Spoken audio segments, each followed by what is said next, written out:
也为他今后的成就打下了基础。没错，没错。所以这一本呢，的确是就是在我们的手上来了又走，走了又来，的确是对于我们来说是一个很大的一个念想哈，心心念念。那当然也更希望就是说在这样的一个市场的背景之下哈，这么好的作品依然能够有它的这个非常理想的一个表现哈。所以这一件作品我们可能花的时间就多一些。有时候看这个月明人静时候哈，你就会觉得真的是你在很容易在瞬间就安定下来。他在跟你白石在跟你交流这种感觉一样。而且就是它表现的这个四季也是说，事实上是每一个日出，或者是说每一个四季，你都可能遇到这样的一个朝阳，你都可能遇到这样的明月，的确是被打动。没错，没错。是这套色业，咱们就是94年就不用说了，11年其实这个卖出来的时候呢，就我还没有入行，就我这次是第一次就是有这个荣幸，摸到这个侧影，上手，就是拍照的时候，就特别能够感觉到这个，我就突然你能感觉到，就我们老讲这个中国画这个笔墨趣味，这个趣味是什么？你是刻意经营了这些趣味，还是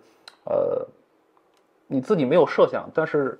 画好以后，你后人包括这个光画人能够读出来的这种趣味？就这个就有一开这个沧海烟帆，在拍照的时候就突然把它这个，因为要看清楚不清楚对焦没对焦，突然就对焦到上面的这个烟帆的这个岸边的这个局部，就是这一笔在跟这个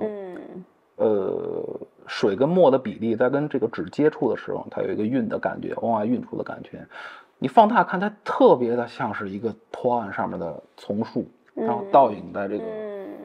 水里面。它其实白石肯定没有这个构想，是吧？齐白石他肯定画的时候没有这个构想，但是你在后世的这种先进的这种技术放大的镜头之下，你就能看到，哎呦，这个特别有意思。你把它缩小到一个整的一个页面，你就发现它是一个破案它是一个远岸，但是把它放大，它就是一个近景的一个倒影，带有这个森林的这个一个就好玩极了。我突然就觉得这个笔墨的意趣是什么，趣味是什么？其实就是这种，就是叫不是刻意而为之的这种效果。就很有意思，就每一开都有这种趣味在。就是单从这个画面上来看的话，每一开都有这个趣味在，是很有意思的这么一套册页这个包括这个蒲柳秋情也是典型齐白石的这个远游记忆第一应该说一出一归的时候，跟夏无虞从西安一块进京其实他有的是很笨的，你看他这个道路的这个留白没错没错，其实就是好像不会画画一样，就是很没有技术。但是呢，你看着就还是觉得就是跟他整个这个环境的这个营造还是很合的。这个就是拙嘛，就是我们老讲就是文人画，传统的文人画就讲究就是到了一定的程度要返璞归真，要拙。我就记得读书的时候说这个四王的时候，就是说他们的画就是藏起来，对，要藏起来，要反拙的这种感觉。那白石他的这种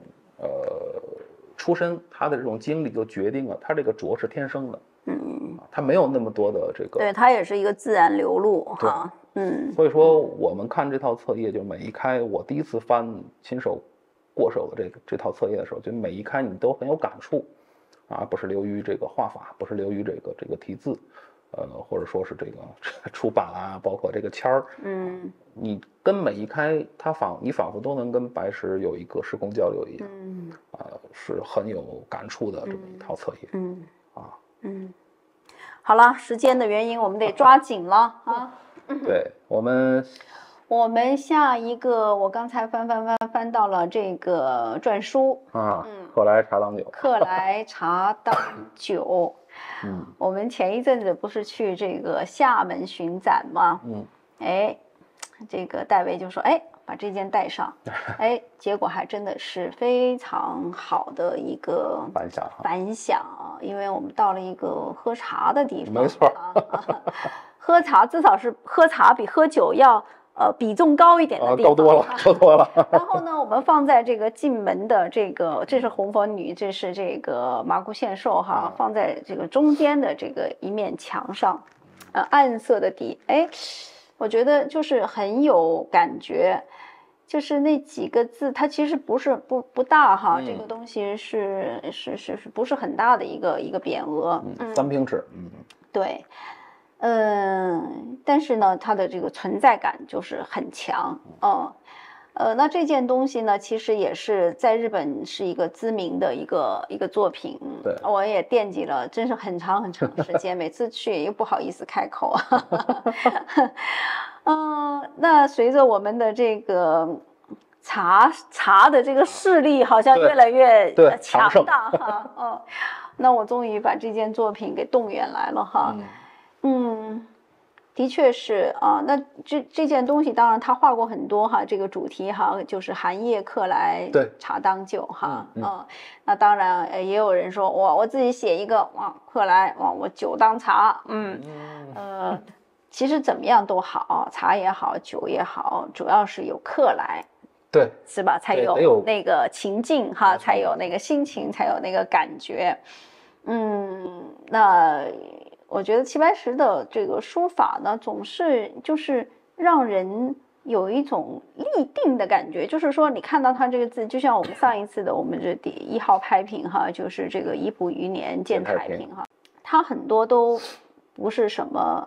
最有文化，或者是说最有这种来历的这样的一些文词哈，但是呢，他的这些写的这些。往往呢就是很带一种情境的感觉，就是你是放在茶室也好，你是我觉得放在任何一个地方，其实它的那个马上它能把那个气息能够笼住，没错没错，是吧？对，这种感觉很强哈，对，就是它能够制造一个空间感，所以我觉得这件是的确很有味道啊，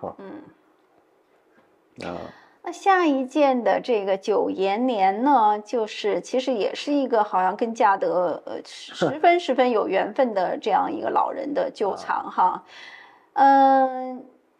就是你刚才说的这本书里面哈，能够想到的诗人藏家，除了公家藏家以外，就是你刚才提到的以外，还有一个就是岳曼雍，就是同仁堂的。那另外还有一个关魏三，对，那关魏三呢，它主要的都是捐给了这个北京画院，没错。陈再生的很多的这个藏品呢，后来都归了这个北京的文物商店，没错那有一些呢，我们是客人从文物公司或者是说从瀚海买了以后再一次流通到我们这儿，但是呢，我们也有一些，比如说我们经手的这个有容氏和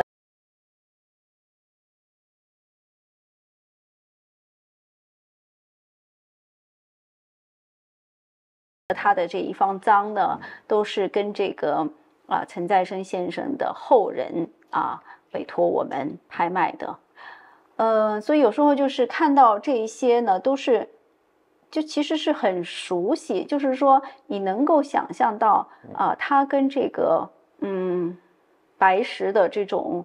关系，以及他对于收藏的这个自觉的这个要求，我就想到我们上一场在香港，我们卖了一张陈再生上款的这个普心鱼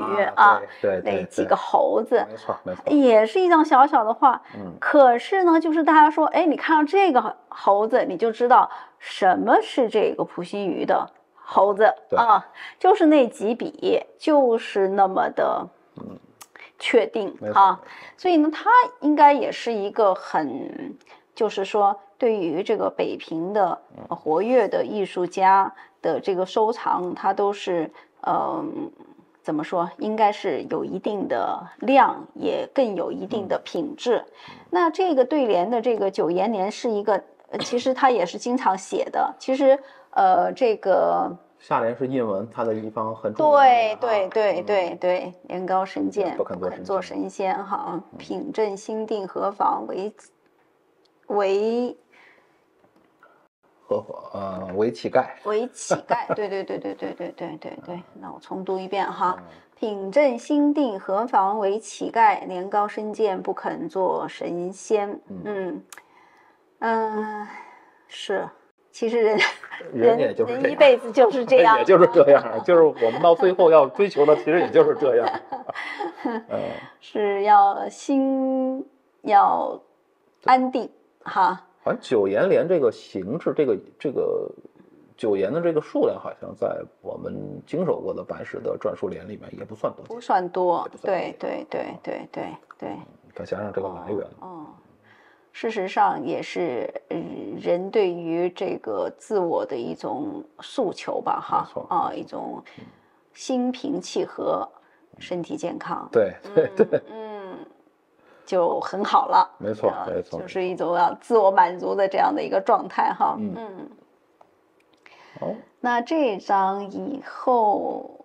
我们还有一组哈，我们这次这是我们3组白石啊，是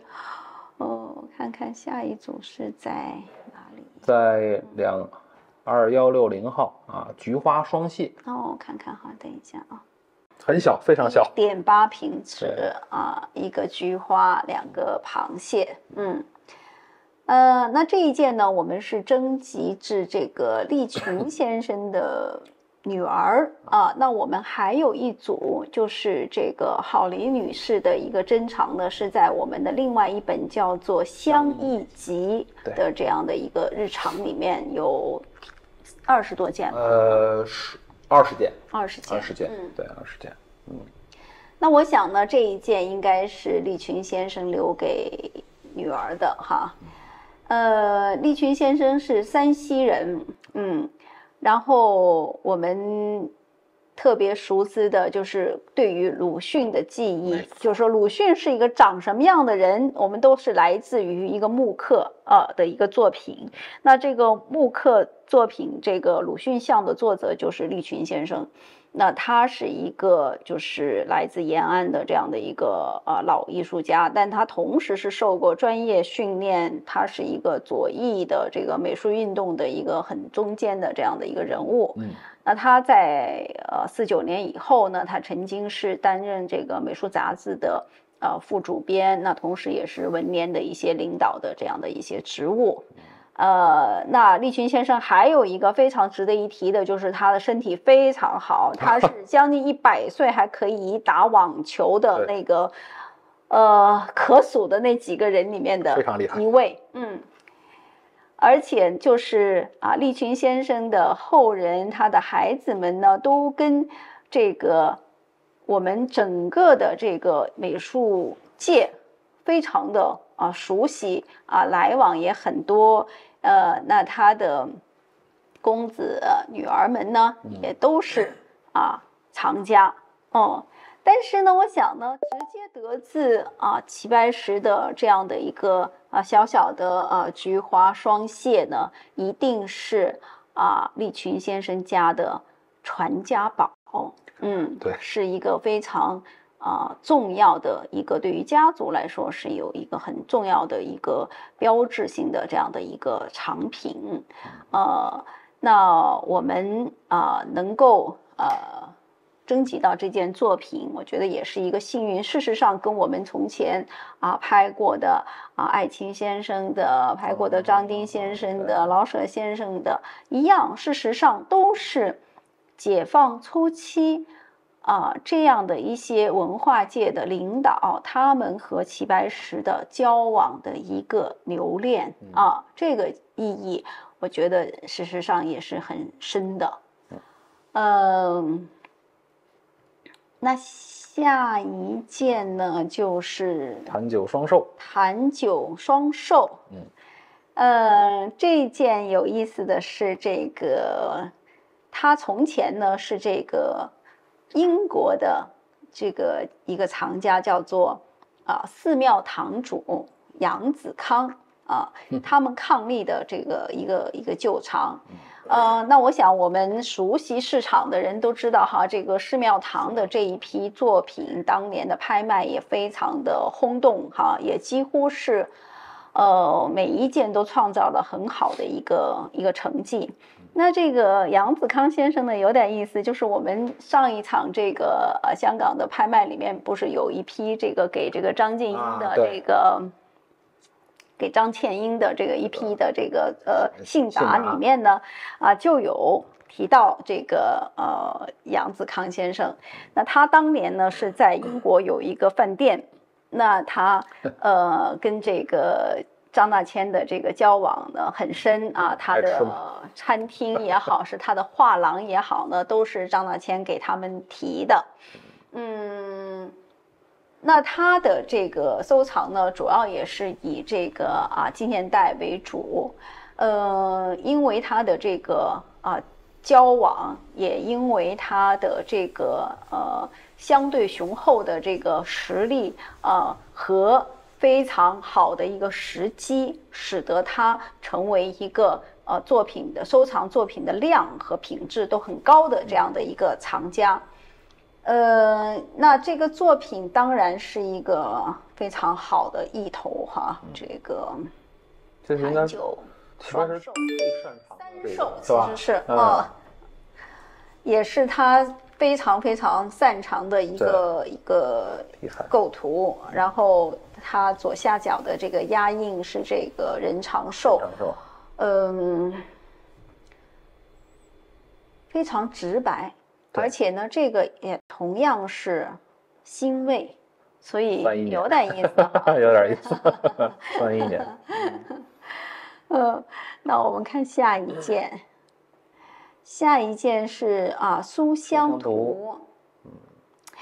这个我是湖南人哈，我有这个发言权。就是湖南有一种东西哈，是这个北方人如果是没有尝过呢，就是你们一定体会不到那个妙，就是这个韩菌。就是如果你是第一次去长沙，你去任何一个米粉店哈，我就推荐你一定要吃一个就是韩菌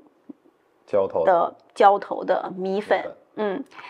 那个是最最美味的。我现在说起来我都有点口水哈。那齐白石呢，他也经常会画，而且呢他会经常就说北方的这个蘑菇无论多香，那都没有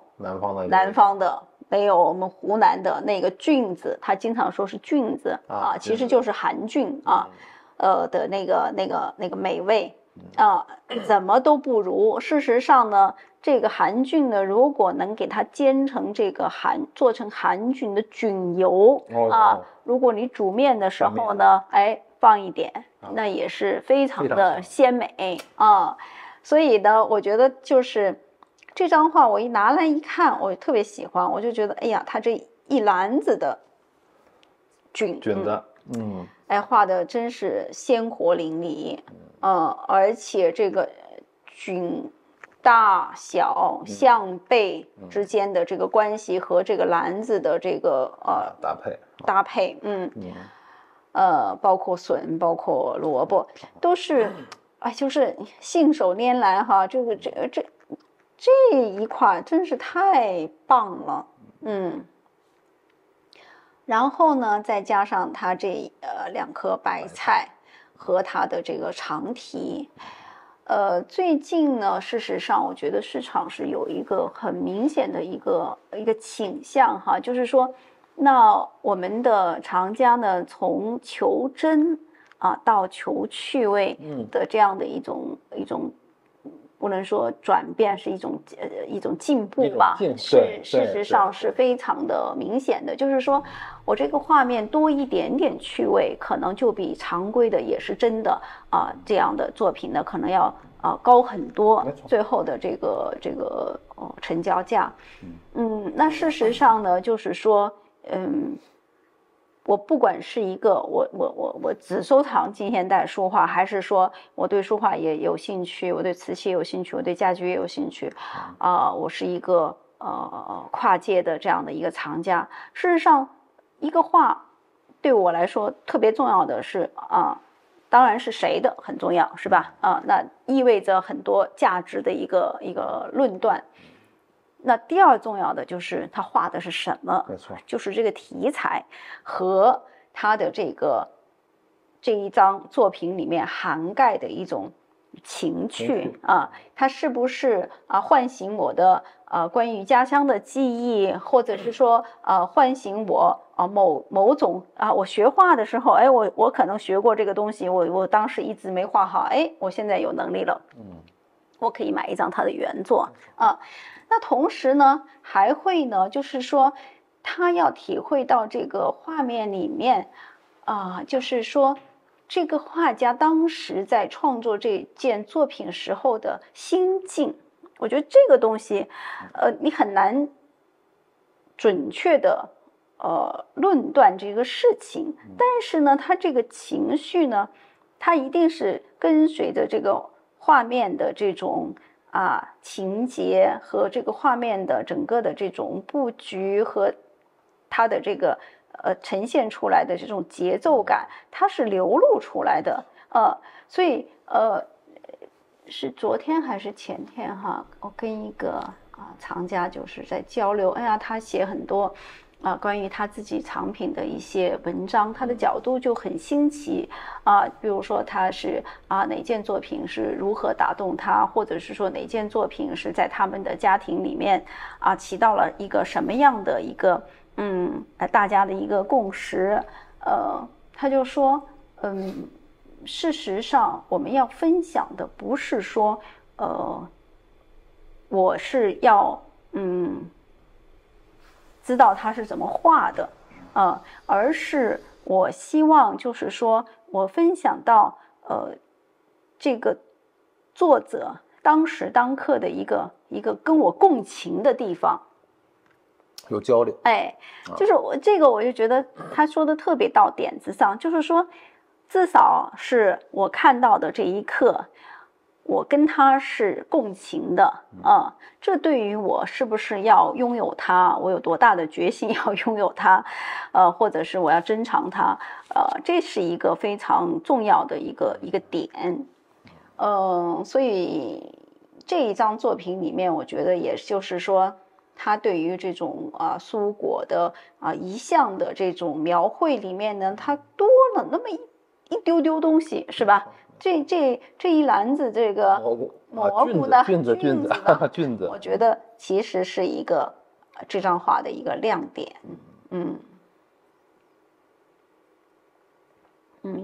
双寿。这个双寿呢，就是它种在一个来源，我觉得这个来源呢就很有意思，它是一个欧洲的一个女演员的这样的一个珍藏那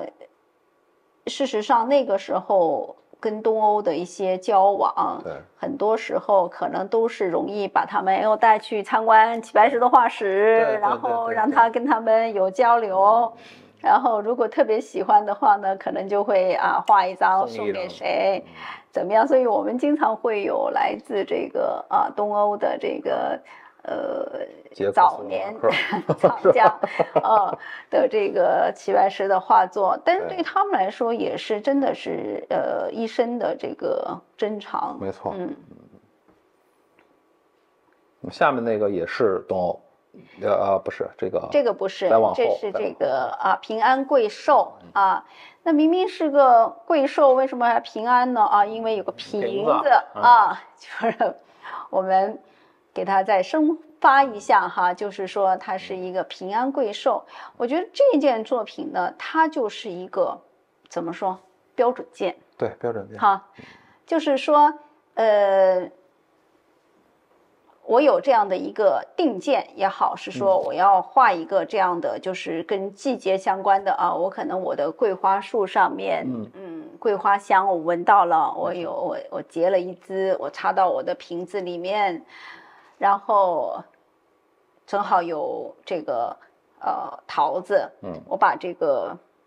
桂花和桃子瓶子组合在一起，然后我有2个篆字桂寿。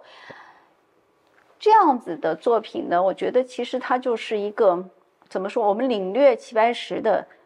在它的这种吉祥题材里面的一个很巧妙的这样的一个组合哈，也是一个谐音梗的一个谐音梗，桂寿桂寿，是一个很好的一个表现。那这件也是文物公司的一个旧藏，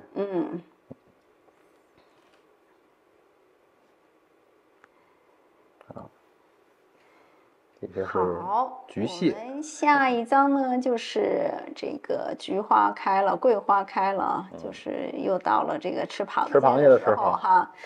菊花开时蟹正肥，白石是喜欢吃螃蟹的，他是喜欢吃螃蟹的，他院子里也养过有很多的菊花。那就是说我都不等这个菊花开了，我就要这个把蟹。持蟹把杯没错，就是要这个喝一杯哈，这个我觉得它也是一个就是怎么说，在它的这种菊蟹的这个题材里面，算是一个很精益的这样的一个作品哈。这个尺幅也挺大的，有6.2平尺，这个胡驼呢，他说他画的所有的花卉里面呢，菊花是最多的，就是它的品种也多，形形色色，就是他最喜欢的呢是一种叫做千叶纵瓣，花头如球花瓣如蛇或者是瓢状颜色呢有乳白、焦黄、朱红、墨绿、深紫。最常见的呢，我们是看到的是这种偏红的和正黄的2种。菊花好像真的是它这个最常见的一个题材哈，但是把菊花画的这么的密集，这么的浓烈，和这个花青的这个叶子有一个很紧密的这种相关哈，然后题的这个。落款也是很有意趣的，就是哎呀，我想吃螃蟹了，我不等它这个盛开了，我就赶紧你能看到这个没有在画面上的这个酒樽哈，和这个想喝这一杯，和就着这个螃蟹的这个主人哈，觉得这个也是一个这个花的也是非常有情趣的哈，花型也很漂亮，像瀑布一样哈。他就是说他要强调他画菊花的一个立体感，就是要像球，不能扁平。那这个的确是做到了一个这个他学吴苍硕，我觉得在这个菊花上面是很学的多一点，很学的借鉴的是很多的。但是呢，他就是画得更加的鲜活一些哈。我觉得是更相较于吴昌硕那种力透纸背，我觉得他是还是更拙一点，还是更拙一点，很可爱一点，可爱一点。包括和这个叶子的这种关系，我觉得他可能还是在这个上面下了一些功夫的，对，有一点变化的。下一件这一件是我喜欢的一件，少见这件这个也是东欧的达尔蒙先生比利时的不是东欧的，西欧的，这是西欧的这是达尔蒙夫人生日之际为其作画并赠予55年10月25号。这个人也是生前担任比中友协经济委员会副主任，并多次访问中国。对，就是中国跟比利时没建交的时候，这2口子就经常来北京，来过很多次，就是来北京，就刚才您说的，带到齐白石的画室里面这2个人又特别迷恋中国文化，啊，就跟这个齐白石大家赞扬。那么就有正好是这个达尔蒙先生夫人过生日，那么白石就画了这7只鸭子给他祝寿。这个鸭子呢，也是比较传统的这么一个题材，其实就也跟这个谐音梗一样哈，这个鸭跟在中国古音里面，它其实是谐音甲的啊，甲乙丙丁的甲，它的意思也是前程远大的意思。这个7只鸭子画在。你看哈，这个也是95岁，那个给那个女演员的也是95岁，就有时候想哈，白石在这个50年代虽然是心情很好哈，但是在某一方面也是疲于应酬哈。对，就是而且呢，在很大程度上，很多作品都是要赠予的啊。尤其是像这种。事实上，我觉得。当然，我想他有很乐意的一面哈，但是的确也有比较辛苦的一面。没错。但是呢，在所有的这些郑宇的这个作品里面呢，其实海外回流的不少哈。那上一件和这一件都应该是，但是呢，也还是有这个品质上面的区别。我觉得其实这个能够说明，就是说。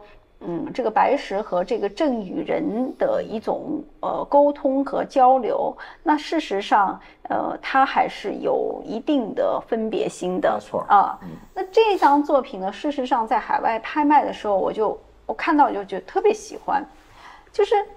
他真的是把这个叫做不逾矩哈，就是发挥到了这个极致。你如果仔细看的话，他已经就是完全就是抛弃了这些程式化的这种从构图和这种笔墨的这种包括物象的这种表情哈，是吧？你看这个鸭子的这个表现，简直是太好玩了。它这个表情就是发懵哈。对，然后呢，这3只呢，又是一种就是我感觉是怎么说？你也不能说是是八大的一个变体哈，比如说八大的音是那样的一种体量。那它的这个鸭子呢，事实上是极其不合比例的这样的一种存在哈，而且呢，就是能够你看这2只的头，对，我觉得它已经就到了那种就是我想怎么画怎么画的。这样的一种状态，而且这一个部分的这个笔墨的这个放式哈，我觉得真的已经到了，就是说在他有气力之年，他能够达到的一个非常有一种抽象的这种抽象的表达是吧？和这个怎么说？我就觉得哈，这个我记得我们还在这个恒基办公的时候，就有一次萨先生来我们这里看画。对，我也在想，我看到这张画的时候，我就在想，如果萨先还在的话，他会怎么来描绘这一件作品的精神哈。的确是，你看他是又有沟通，又有交流，又有这个比较写实的这个，又有好像是不属于这张画的就有点不讲道理的那种在逻辑跟不在逻辑的界限当中来回的穿梭，非常有力量感，真的是也是很好，我是觉得很好玩，这张可爱，非常可爱，很好玩的一张画。我想，而且他是画的时候是很尽兴哈，很尽兴这样的一个，就没想那么多，不是普通的，不是那种随意的那种硬的东西。取的这个局部特别喜欢，非常有感觉。我是最喜欢上面那2只鸭子。那个卡通特别卡通的鸭子特别好玩。这个平嘴的那个鸭子眼神画特别好。水汪汪的。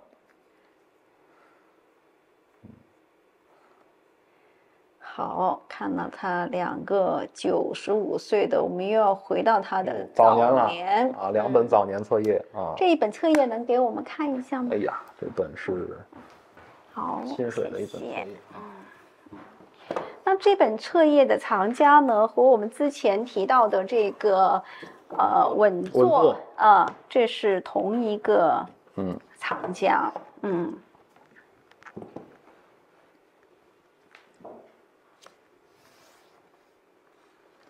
这个藏家呢，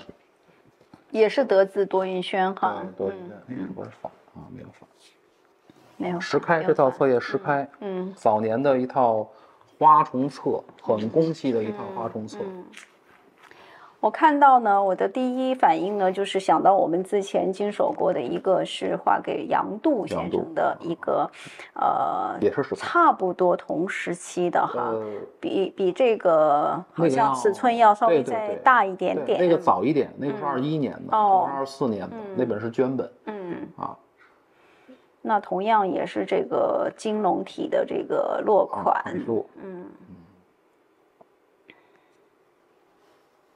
这套跟那这个卫青款也是少见，太少见了，非常少有。他最早他自己最早的字号是卫青，号是卫青嘛，那这个好像是中年以后就没再用过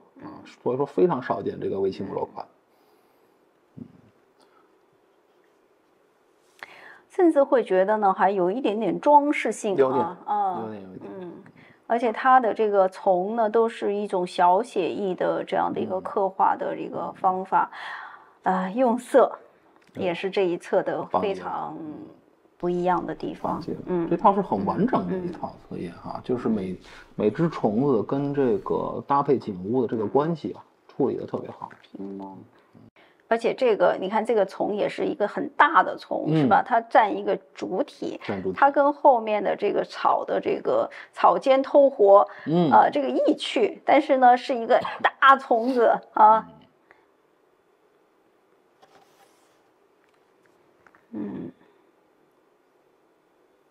母居士，这都是他早年的这个。对，母居士志发的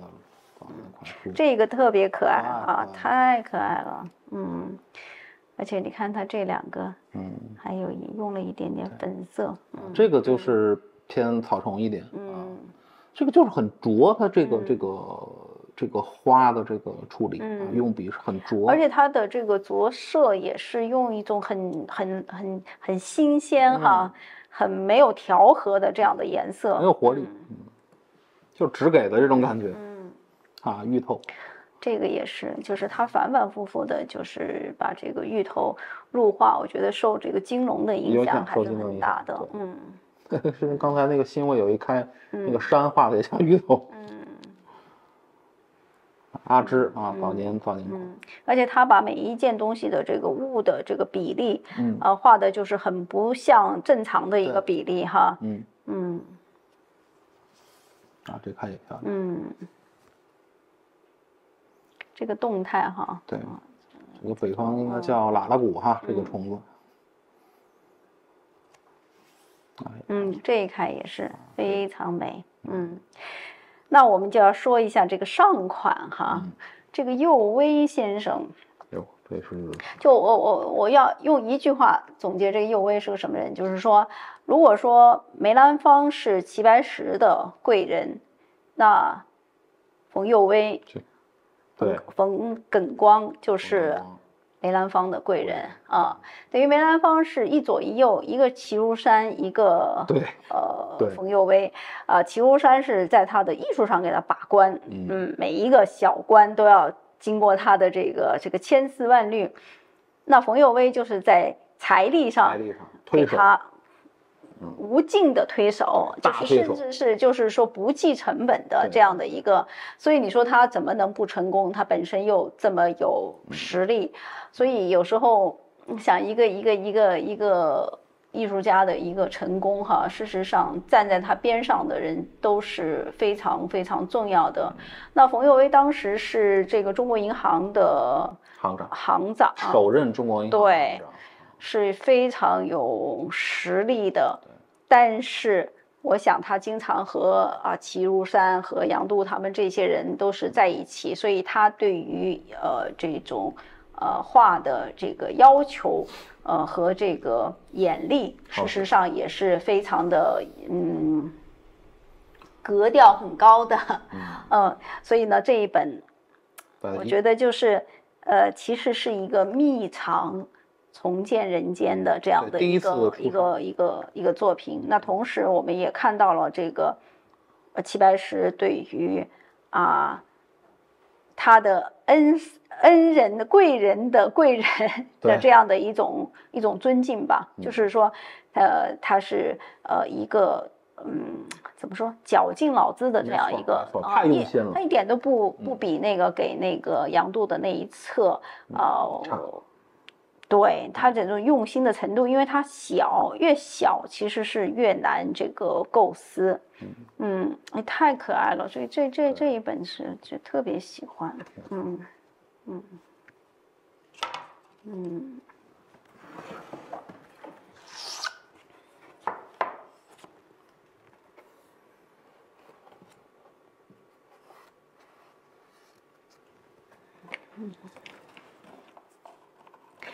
那我们这次跟齐白石的册页呢，就是相当的有缘分，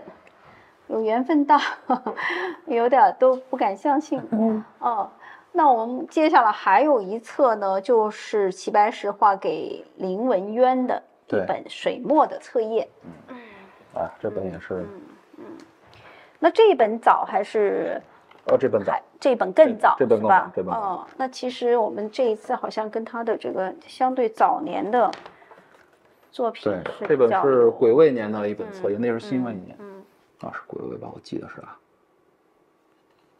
对，癸亥21年。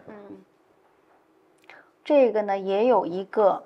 23年，对，这也是有荣宝展44号，也是有这个齐白石山水总536号和那本册页的这个和辛未册的制式和这个贴签都是一样的。而且这本还荣宝斋出过木版水印，影响力还是挺大的。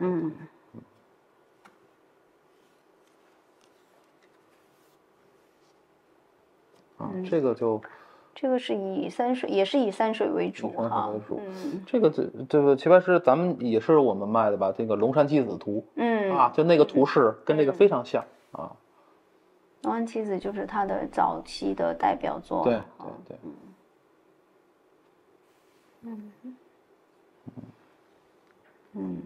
你看这个和他那个辛未册的那一个山，像芋头一样的山，很像，多像，很像。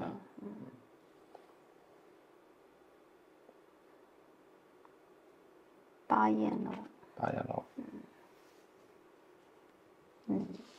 他再一次的在这个上面讲他跟山水的关系余不喜画山水，职工先生编委于未则，之余不喜不苦费自家精神，对，不窃取他人皮毛，对，其职工教字，就是请你这个指教，没错，你是懂我的人，你知道我不喜欢学别人家的这个皮毛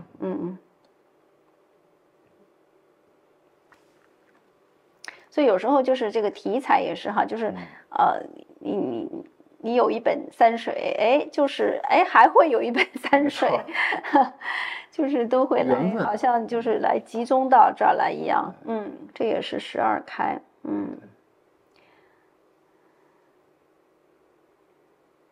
他说他是一个臆造的这样的一本那个，我觉得他这个画的很放松非常放松，就是好像是给一个老朋友。这里面有很多的，就是齐白石学过的那些人的影子，其实是一个融会特别，我感觉是一个融的一个状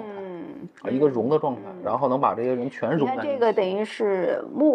水墨版的这个辛未山水的另外的那一个荷塘游鱼，对。但是这个水墨跟纸发生这个碰撞以后，它的这个晕染，就很有味道，特别好玩，很有味道。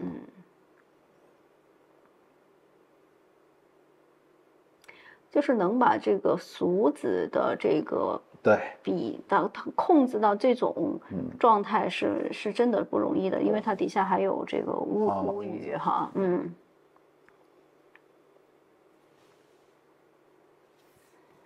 这一开就哇，这一开也是属于非常的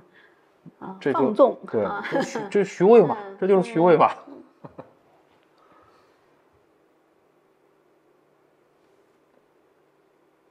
就这种你想，有时候想哈，你如果放大无限度的放大，其实就像一张抽象画。对，这种藤条之间的这种关系。你看他说是细墨嘛，阿兹细这细。这个就是芭蕉。芭蕉。这是新唐老屋。画的自己。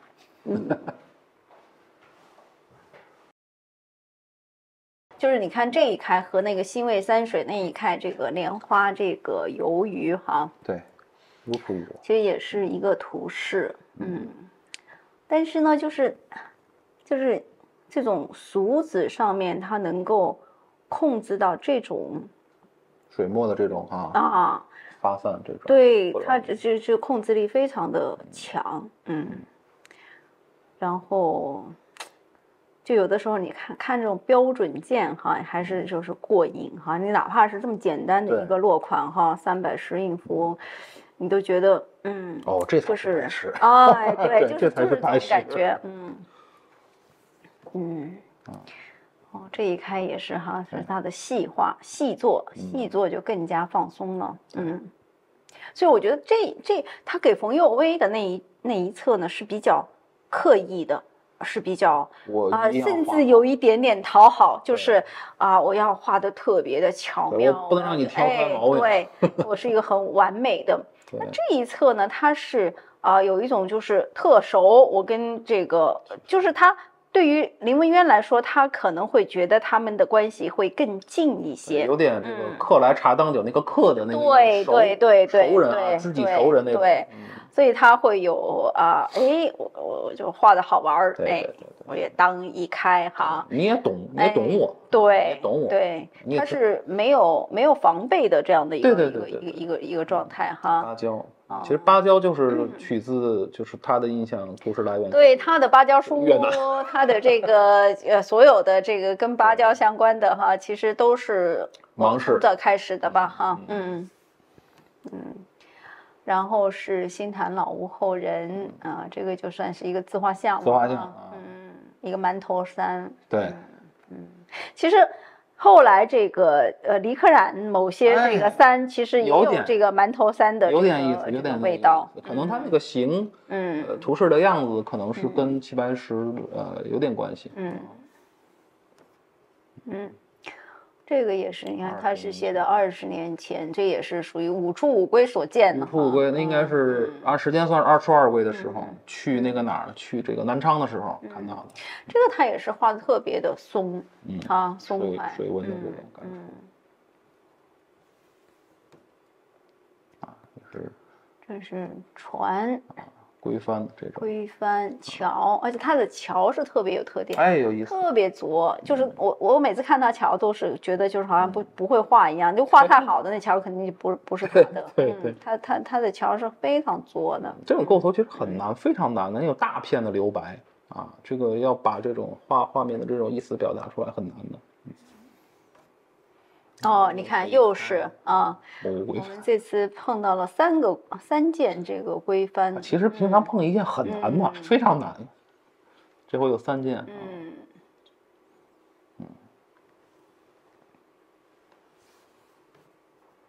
这一件也是很得意哈，非常得意的一块。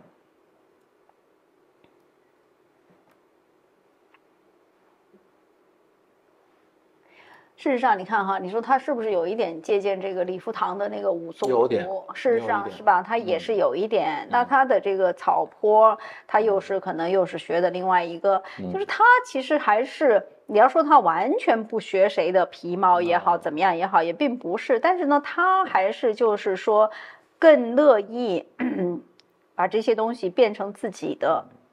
就融嘛。对，我觉得他不是说学到一点皮毛以后到处跟人炫耀，而是觉得你这个东西好，然后我拿来用到自己的画里面，是融的一种感觉。这个是跟那种拘泥于这个一点一滴的那种皮毛是不太一样的。那这个也是一个思乡的哈，一个最后的一个总结哈。这个也是很拙的一看，这个笔用的很老。这个隔江宿蝶三如带，叠叠愁心在故乡。对，这个特别有感觉。就是我们总是说这个一思乡，多少都会带一点这个，怎么说呢？悲也好萧瑟也好但这个放在这一开的这个画面上，它表现的就特别好，没有树的树叶，这个看不见这个水纹的这种江面就很自然的能把你带到这个。就是它呢，都是画的寻常景，是吧？就是它就是有的时候我们说什么东西最打动人、最感人，其实都是寻常的事物，没错，寻常的景致、寻常的人、寻常的这个句子哈。就是特别走心，就这一本，反正就是我是觉得是它很本真的一个东西，就是很齐白石哈，非常齐白石的东西，就是说它的那种就是现在时髦的话叫钝感力是吧？就是好像很表现得很充分。就是这是一本我是齐白石的册页，对，我是齐白石的册页，对，就是这种感觉。所以为什么我觉得荣宝在当年可能会比较看重，然后做这个木板水印我觉得其实也有里面的这个道理，就是就我们看多了，我们当然是比较浓墨重彩的大字幅的，可能是会从市场的角度来说可能会很好，但是呢，很多懂齐白石或者是说非常从内心认同他的这样的藏家哈，那他们经常就是说，就是会喜欢他这种非常浊气，对，也很这个就是不是会为了卖画创作的这种自得的甚至是有一些小的比如说他的小的构图或者是这个练笔呀或者是他的一些刻图稿什么的，都会觉得就是特别有意思，因为这个里面就是说他每一笔他每一个想法他是要天红天绿还是怎么样，他都有他自己这个本真的这个东西在里面。对，好。